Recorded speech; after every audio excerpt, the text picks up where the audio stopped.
Mario Strikers Battle League is exactly what happens when a Nintendo executive binges the entire series of Ted Lasso, wakes up the next morning, goes straight to the development team and says, "We're finally bringing back Mario Strikers, guys, but I want to play it now, so you only have 2 weeks to make it." This is a game that I wanted to like so badly, and to be honest with you, I'm still actively trying to like it. As someone who grew up with the original Super Mario Strikers for the GameCube and then later played Super Mario Strikers Charged for the Wii, you can imagine that I was ecstatic when I got the news that we're finally getting a new Mario Strikers after 15 years. But the game we ended up getting is frankly one of the most disappointing games I've picked up for the Switch yet. And this is something that I really wasn't expecting either, because I think the Switch has a fairly good track record with bringing back old series into the modern era.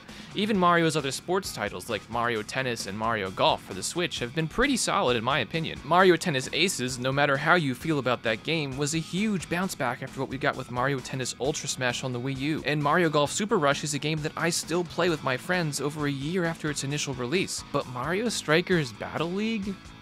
Obviously, this is going to be a more negative review, but there are some positive things that I want to touch on before we dive too far into the negatives, so let's do that first. For starters, the gameplay is just as chaotic as it's ever been. We're still decking our opponents into an electric fence like we always did in the old games, we're still sending supercharged shots at the goalie from midfield, and to use items to add to the chaotic mess that these games can become. The core Strikers gameplay is back, and arguably as good as it's ever been. It's made even better by the strategic team building element that's added by the new armor system. In the old games, you would just choose your captain. Each captain had different stats. Some were more balanced and others leaned more heavily into certain aspects of the game, like running speed or powerful shooting. And then you would fill out the other 3 slots of your roster with sidekicks. Mario Strikers Battle League takes the team building to a new level by scrapping the sidekick system in favor of building rosters of 4 main characters. You can also choose to fill a whole roster of either Toads or Yoshis if you want, which can be pretty entertaining when the only thing you hear for the entire match is... This is a cool team building method because you can kind of build your team out however you want based on the character's different stats. And to make it even cooler, you can unlock and equip armor sets to the characters to alter their stats in any way you see fit. You could use armor to make a heavier, strong character a little more balanced, or what I like to do is maximize specific stats on each character and then build a team where every character has a different stat maxed out. Juicing up Rosalina's shooting stat turns her leg into an absolute cannon, but it really slows her down in the field, so I balance having her on my roster by maxing out Toad's speed stat and including him on my team to chase down balls and break away opponents. By mixing and matching the different armor sets and characters, there's actually a pretty expansive pool of options for team building in this game, which is surprising for a game that launched with only 10 characters. This is a perfect segue into the negatives, which there are more of. Almost all the good things I just said about the gameplay are basically thrown out the window by the fact that there's nothing to do in this game but play normal soccer matches. You can play against CPUs or you can play online. Basically it. Some of you are going to be like, dude, it's a soccer game. What did you expect? And in response to that, I'd just like to point you towards Mario Tennis Aces and Mario Golf Super Rush. Both of these games had fleshed out single-player campaigns that gave solo players a way to get their money's worth out of the game. And Mario Tennis has you saving this tennis island from a dark evil with the full-on overworld map, boss battles, and minigame style side missions to boot. And Mario Golf Super Rush had you climbing the ranks of the Pro Tour as your Mii character, learning new techniques from wacky characters and traveling between different courses throughout. And it all culminates in a final boss battle with a giant snowman. Not to mention the fact that Mario Golf has like 4 different ways to play golf. Classic stroke play is back, of course, and there's also speed golf, where you chase after your ball after you hit it to try to finish the course in the fastest time. Battle golf, which is a wild mess, and then there's even a new target challenge mode. As cheesy as some of these solo experiences can be, at least there's something there for players who may not have anyone else to play with or don't want to play online. And there's also some variance to the gameplay styles with these other side modes that kind of complete the package, if that makes sense. If I get bored playing one mode, I can just hop on over to play another. It truly does freshen the experience up, and it's those zany side modes that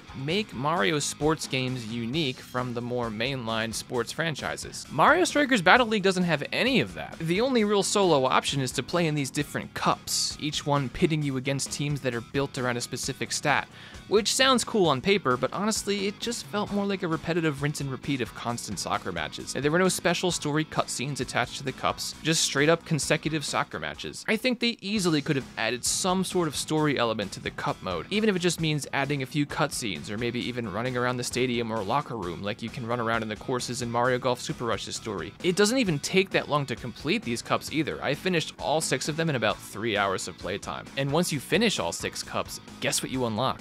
That's right, the same 6 cups on hard mode. There's not even a special boss battle or anything. The GameCube Mario Strikers culminates in a showdown with the Super Team, which is a team of fearsome soccer robots who you can even unlock and play as once you complete the game. That's awesome! I want to play as robots. By the time I unlocked Galactic mode in the new game, I was kind of bored of playing the cups, so why would I want to play them all again? Hard mode is much harder too. I tried the Cannon Cup one time and decided that Galactic mode just wasn't worth the grind for me. The only other option outside the cup mode in this game is to play either local multiplayer or online multiplayer. I tried playing local multiplayer with a few of my friends, and this game wasn't really their cup of tea, so that was pretty short-lived. I can't blame them. Compared to Mario Tennis or Golf, this game is a bit more confusing to pick up in the first go-around. There are a lot of controls to memorize, and the game is overall more hectic and skill-based. If you're playing in any situation where it's not 1v1, which we were, and you're on the same team as your friends, that can get kind of confusing trying to keep track of which character you're controlling. The only thing there to indicate which character is yours is a colored number above your head, and that can kind of be hard to find sometimes in a sea of items and explosions and tackling. It's just much easier to track if you're the only one controlling the team. Mario Tennis and Mario Golf are a bit more approachable and easier for casual players to pick up. So within an hour of popping in Mario Strikers Battle League for the first time with my friends,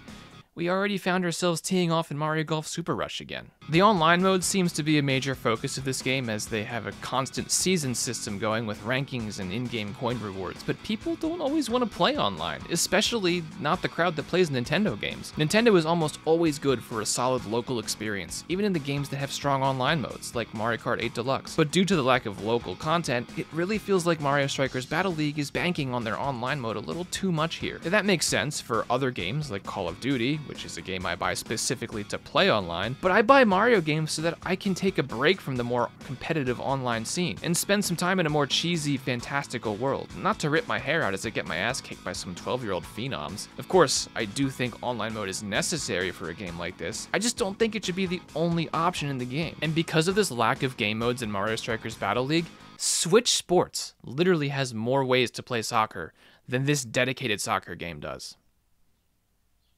That's pretty bad. And then we have the issue of the smaller roster. Where is Daisy? Where is Bowser Jr.?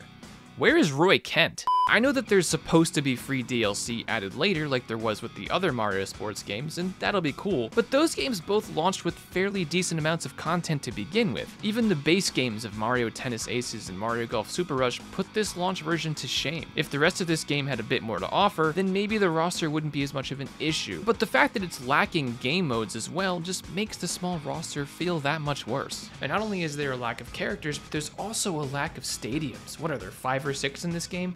Back in Mario Strikers Charge for the Wii, we had 17 stadiums to choose from in the base game. And that game came out 15 years ago. I don't need to go on about this game forever because the entire internet seems to have the same consensus about this game. But what I will say that might be a little different is that for all that this game lacks, I do still have some hope for it. I do think that the core gameplay here is strong enough where that if we get some post-launch content like a couple more game modes, maybe some more characters, maybe even some more stadiums, that it might eventually be worth the $60 price tag. But with the state that this game is in right now, I would honestly tell you to wait.